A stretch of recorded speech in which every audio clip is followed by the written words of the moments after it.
Mga puso, mga nagkarilain naman nga folk dances nga nagapakita sang kultura kag kabuhi sadto sa mga taga Western Visayas aton tukibon. Garing blitang itutukan ni John Sala.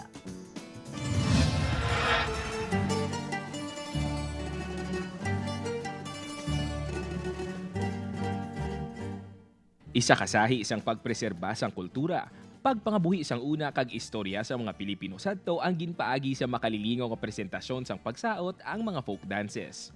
Kung folk dances ang pag-istoryahan, yara ang tinikling, pandanggo sa ilaw, karinyosa, kag sa mga taga Mindanao naman, ang singkil. Apang lipod sa ibalos ang kadamaan ilabi na sa mga ulihing tubo nga may ara man gali sa mga folk dances kadiri mismo sa aton sa Western Visayas na tawo. Pila sini ang kosturera kag Hota Sevillana di Panay sang banwa sang Haniway Iloilo.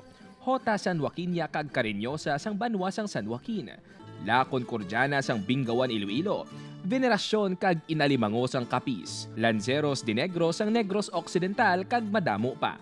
Suno sa profesor sang College of Pescar sa WVSU, dance choreographer kag dancer nga si Liberty Porras. Ang mga folk dances nga tatak Western Visayas ang nagapakita sang pagpangabuhi sadto kag mga pamatasan sa mga tawo. And may mga dances man kita nga entertainment, okay? Then may dances man kita nga rituals, like mga dances sa mga eyepiece naton, like sayaw. Kaya ang sayaw makita taman sa San Joaquin. Natunga sa tatlo ka mga kategori ang mga folk dances sa rehiyon. Ang Western European Influence Dance nga kalabanan impluensya sa mga katsila. Countryside dances ukon sa mga rural areas ang rehiyon nagsugod kag mga indigenous dances. May researchers gid nila, they cannot just create nga without thorough investigation. Ginapaagi ini sa research.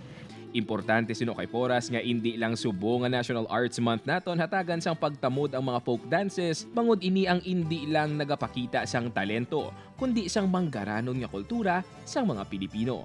Kinahanglan tagid kay ang folk dances maka-help sa aton keep connected.